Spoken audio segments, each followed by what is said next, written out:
Welcome to the Bigger Room podcast. We have our very first guest on the Bigger Room.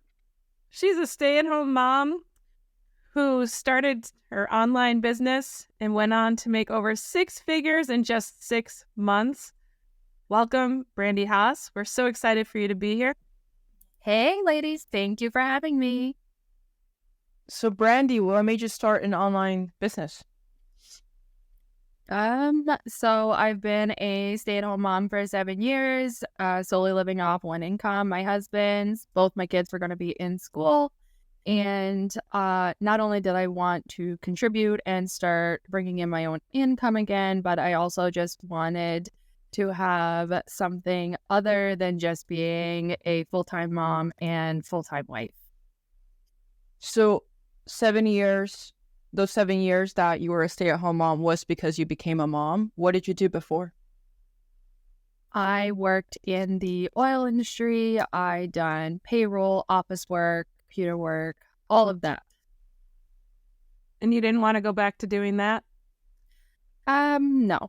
It would have been long hours away from my kids, which would have included daycare, before and after school care, which is around $6,000 a month where I live, and my income that I made at my previous job would have barely covered that. Wow. I think that's expensive. that is really expensive. And I was going to say that I think that's what a lot of moms, a lot of wives go through, where, you have a kid and now you have to stay at home because of childcare being so expensive. How has it been trying to manage being a mom, being an online business owner, and being a wife? It has its ups and downs. It was definitely a challenge in the beginning, just trying to get into a routine of everything and juggle everything. But after a couple weeks in and you kind of get into a routine, get your kids on a routine and your work and your own house life, wife life, it kind of all just falls into place. Yeah. Did you try anything before? No, I've never tried anything online before. I had no idea what affiliate marketing even was. My husband knew a little bit about it, and he's actually the one who pushed me towards it. So you didn't really know anything about that. And did you want to do something online? Yes. I wanted to do something online just because I could make my own hours, be available to my kids, not have to worry about daycare, not have to worry about school drop-offs, pickups, and kind of just making my own hours and still juggling personal life, kid life, all of that. That's why right now we live in such an awesome time, because an online business is an option. And I don't know what the numbers are, but I bet if you looked, there's way more women in this space, trying to earn an income online than men. And I always thought it was an ego thing, but I do think also it's because we do want to stay home with our kids. We do not want to be gone all day. And then even into some parts of the night and come home, try and make dinner. Like, you're scrambling to get everything done in a very short amount of time before you have to get them ready for bed. It's a lot. It is a lot. And for where I previously worked, if I went back to that, it's 9 to 5. So I would only see my kids on the weekend, and I would be gone to work before they even got up for school, and they would be gone to bed before I got back home. So I would not see them all week. Yeah, and the income potential, right? With a 9 to 5, you show up to work and you get paid a certain amount for that time. Whereas in your online business, you made 6 figures in 6 months. How did that feel?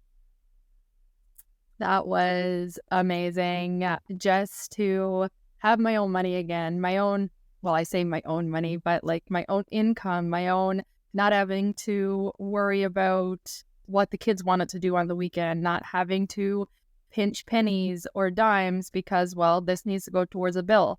We just wing every weekend. If they want to go to the arcade, we do that. If they want to go to the inside playgrounds, we do that. So it's really nice. Yeah, I think not having to pinch pennies is one of the biggest bonuses of making this kind of money. Oh my God. I love Also that for feeling. also for a lot of wives, that independence of being able to go take your kids out and not have to, consistently ask your partner like, hey, can I have $20 to go do this for myself?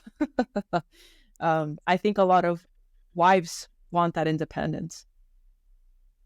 Yeah, it's nice. And it's nice to just do whatever you want to do. The other day, I picked my kid up from school and we went for pedicures. And it was $200 and I didn't even blink at it. Didn't even think about it. Wow, Damn. Brandi, splurging. Pedicures. We got a pedicure in Canada. They'll give no toes. That's what it was. And they're not even English. They couldn't even speak. They had to thaw Insane. out your toes first. We were there 2 hours. Wow. Nice. But it was nice. So I remember when you say not have to rely on, ask for money in your example, Mel. And I have when I was younger, just out of high school, one of my girlfriends, one of my close friends, she got pregnant at 19. And I remember her calling me and crying. And then she ended up marrying the guy. And they had another kid. And she called me and cried when she was pregnant with that one too. I'm like, why do you keep doing this? But anyway, I remember being on the phone with her and she's like, hang on, Jill. She said, so-and-so's in the shower. I got to sneak in the bathroom so I can go in his wallet and get some money so the kids and I can go do XYZ. And I'm like, what? I'm like, why don't he just give me money? She's like, he won't give me money for anything. He gives me money for groceries. That's all I get.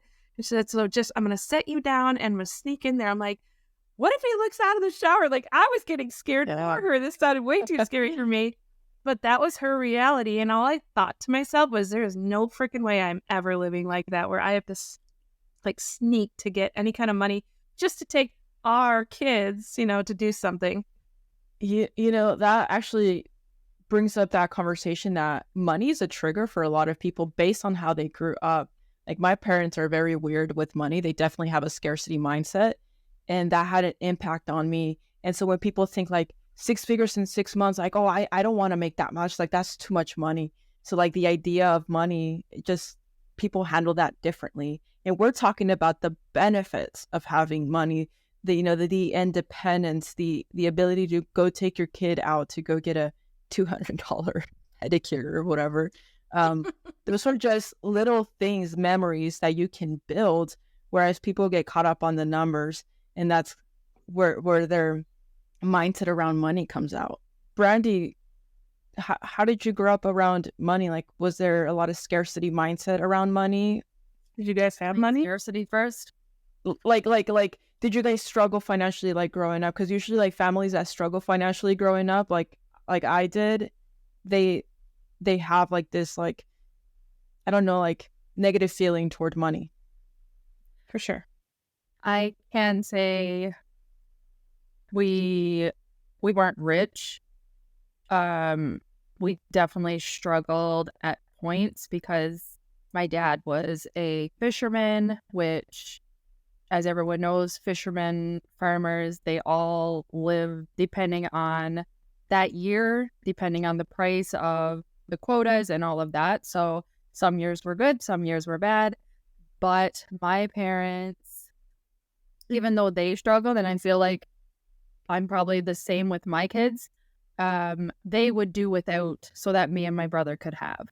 And I'm pretty much the same. If I have to give up a $100 pair of boots for my kids to have 25 new toys, I will do it. And I believe that definitely rubbed off from my parents, because they would do without something for themselves to go buy me or my brother something that we wanted. I love that. Yeah. My dad, we were a family of 6. So we have 4 kids in my family, and my mom didn't work, and my dad is an auto body mechanic. And back then, it was way different. Like, you could be doing something like that and pay for a family of 6. We definitely weren't rich, but we definitely never went without. But I do often remember arguments almost every single week. They were arguing about money. Always. It was always money. They were arguing about something. When I was 4 years old, my sister and I shared a room. My sister is 4 years older than me, so she would have been like 8. She's sitting, she comes in the room. I'm jumping on the bed, just carefree as could be, having a great old time by myself, jumping on the bed. And then she came in, sat down, she's crying. And I stopped and I'm like, why are you crying? She's like, Mom and Dad are fighting. I'm like, so they always fight. I just kept jumping. Like, no big deal to me. And she said, well, if they fight, they're going to get a divorce. And they said, well, then they won't fight anymore. So simple to me. Then she said, I'm telling them you want him to get a divorce. I'm like, no, I didn't say that. I didn't say that. But yeah, it just made sense to me. They are divorced now. But it took until I was 21 years old before they finally did get divorced. But yeah, it was often fights about money. Same. It was always, if it was an argument, it was about money. Mm-hmm. Yeah. But I was very lucky. I became a nanny when I was 19. And the family I nannied for, they were great. Like they always wanted to be, they were very involved in their kids' life. It wasn't like they just hired a nanny and I was there to take care of their kids forever and, all the time or anything. But they taught me how to look at money a little bit differently. I still ended up living paycheck to paycheck. So they couldn't undo all the damage that had been done. But I for sure knew there was another way to see it. I just had to learn, I had to learn it. And I didn't learn it until I don't think I've learned it still. I still haven't learned it. To be honest. You can't undo it. It's like 19 years of damage. Have either of you left your kids at home or somebody else's hand because of work? No. Nope. Not me. Would you want to? No. Fuck no. And that was an agreement where we had kids. Yeah. I raised them. Like nobody else is raising them for me.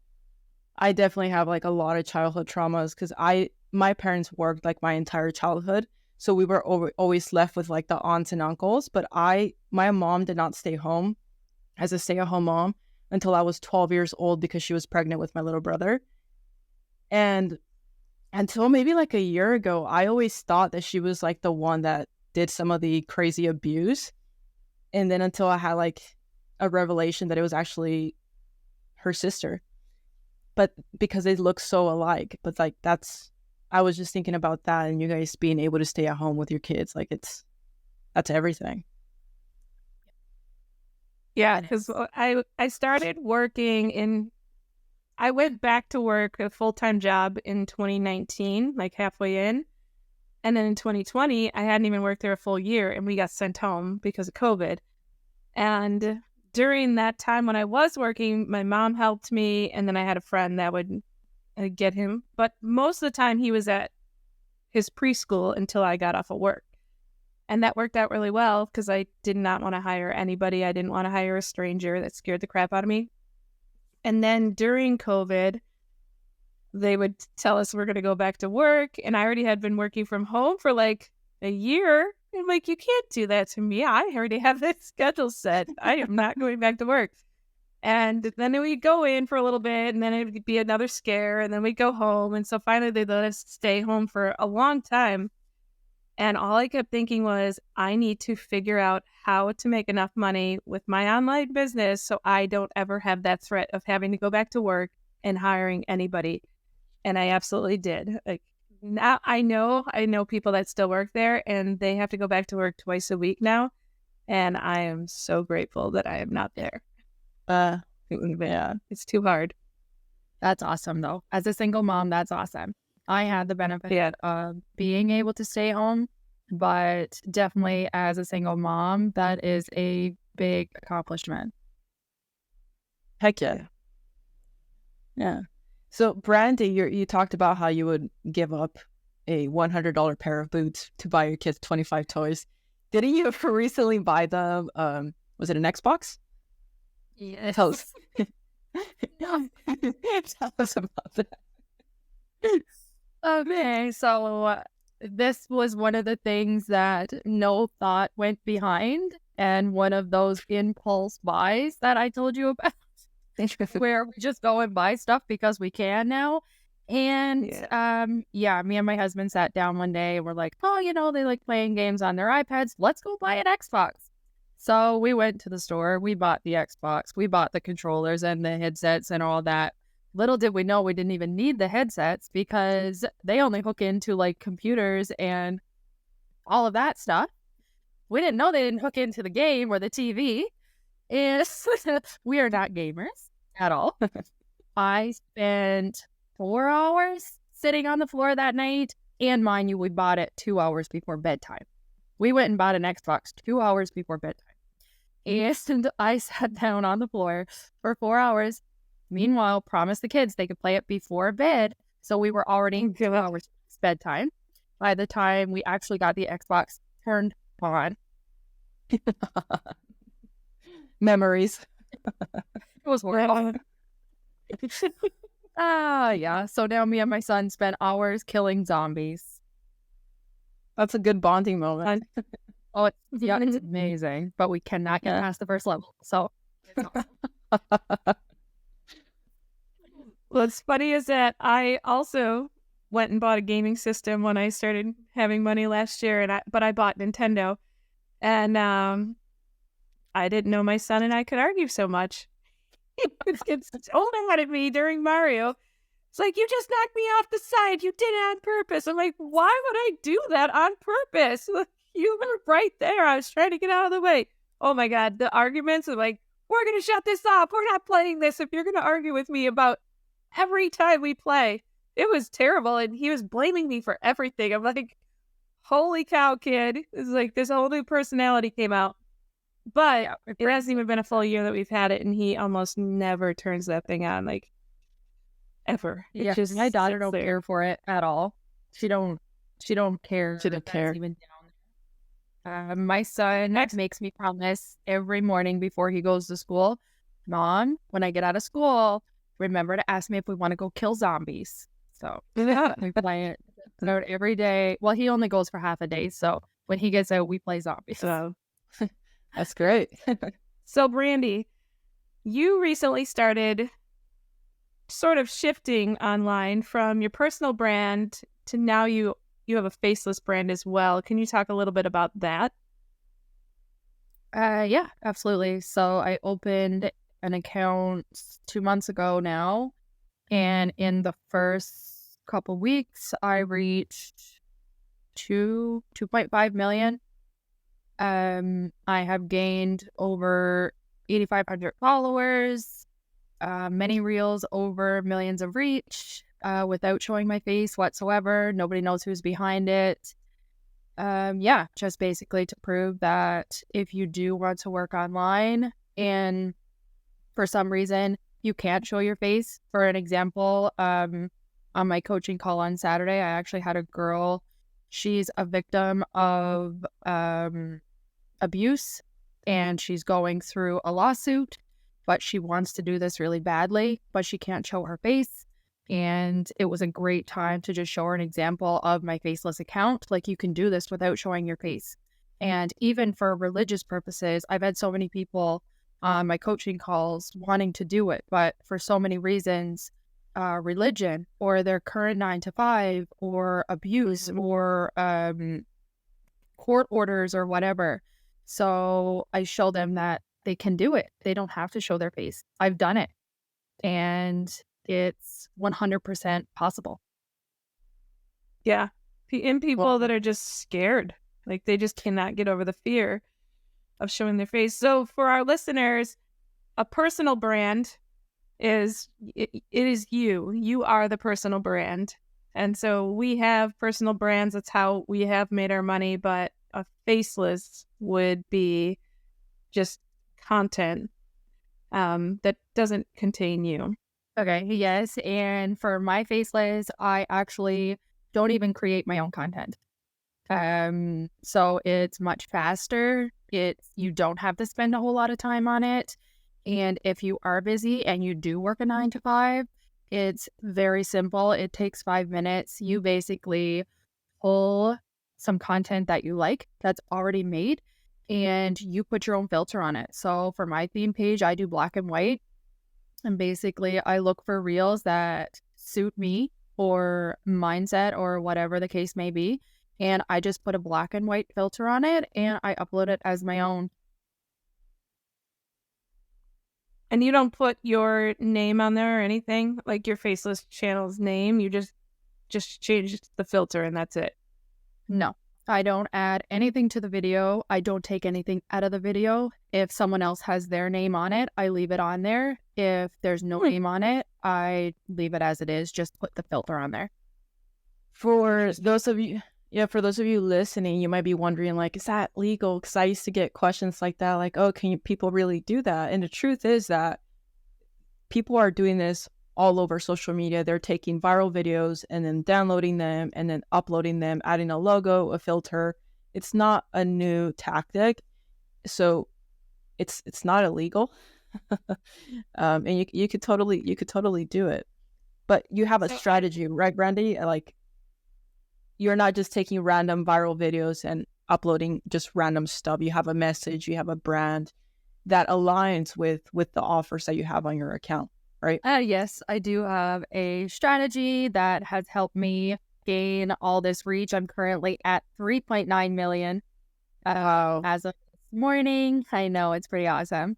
And I'm over 8,500 followers now. So I basically look for certain content, certain techniques that I use, and it works. And for those of you that don't know what Brandi means by reach, it's literally the amount of accounts. So 3.5 million accounts. That's a lot of accounts. And you did that organically, meaning you spent no money on ads, right? Yes. We should tell our listeners that we have had a few laughs throughout this episode, because this is actually the 4th time that we've tried to record this episode. For many different reasons, we have tried to record this episode and have failed. Even today, we started recording this episode and I looked over at the screen and my screen for some reason wasn't even recording. So then we had to start over again. So technically it's our 5th time.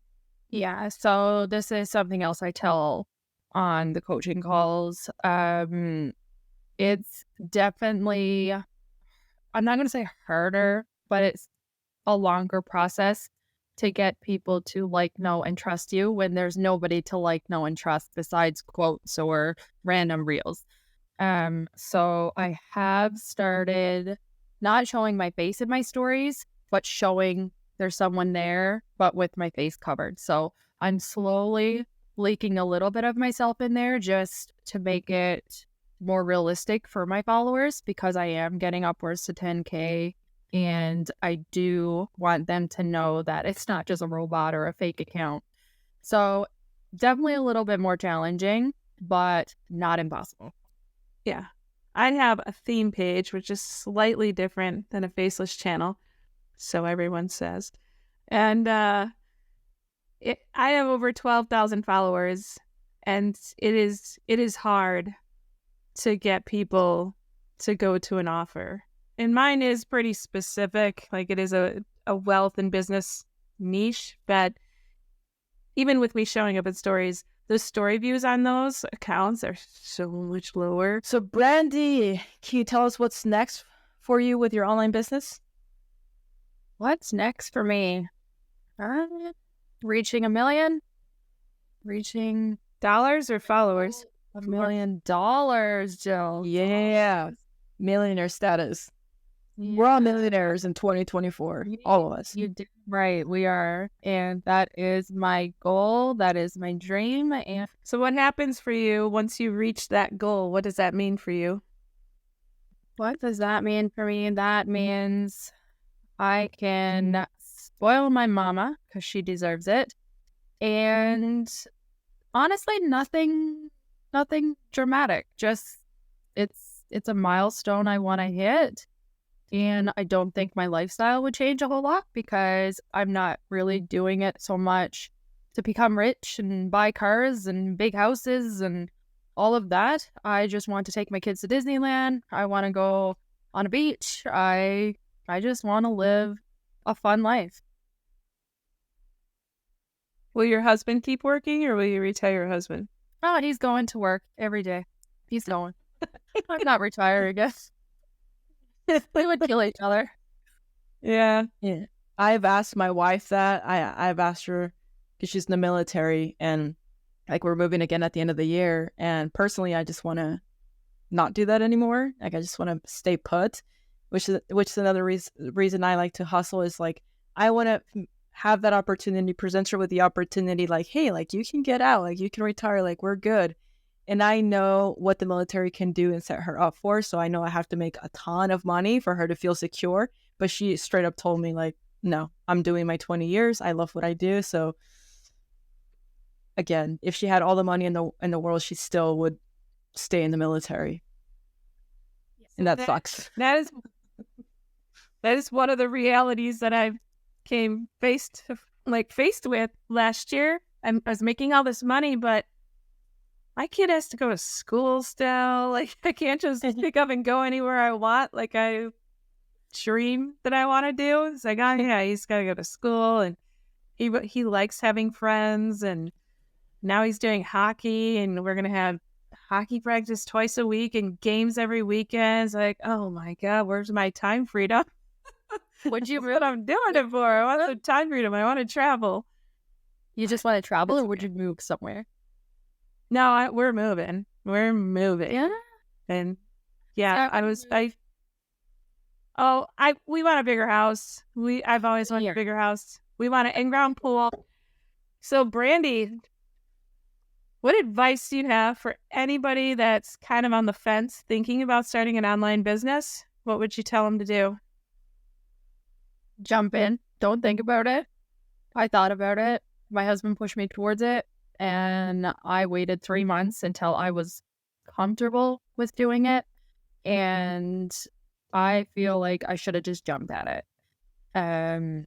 Start with a program, a mentor, whatever you got to do. I was completely blind to it. So I did jump in with a mentor and a whole program and a whole team.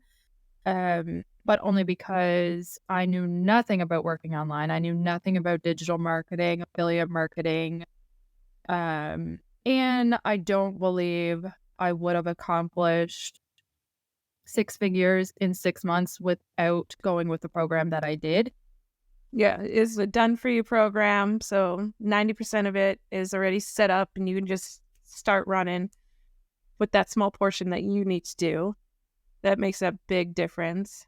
And I would say, like, being motivated by the people inside the group is a huge help for the online journey. And I think that's how we all made it to 6 figures last year. Yeah. Absolutely. Yeah, absolutely. Brandi, so for those that are interested in learning more about your faceless marketing, where can they find you? My faceless marketing is strictly on Instagram. It's Faceless Journey Online. And yeah, that's where I'm too. Faceless Journey Online. You can find her on Instagram. Go check out her page. Say hi. Tell her you heard her on the Bigger Room podcast. So there's a book that I learned about last night when we were talking about people thinking you're stealing other people's content, and is that cool? Is that okay? And there's a book out there that I want to get. I haven't read it yet, but it's called Steal Like an Artist. And it talks all about everything you put out there. It's available, and how to use it basically. But I heard it's really, really good, and I do plan on getting it. So maybe we'll have an episode around that. Steal Like an Artist. That's interesting. That's an interesting name. I'm intrigued.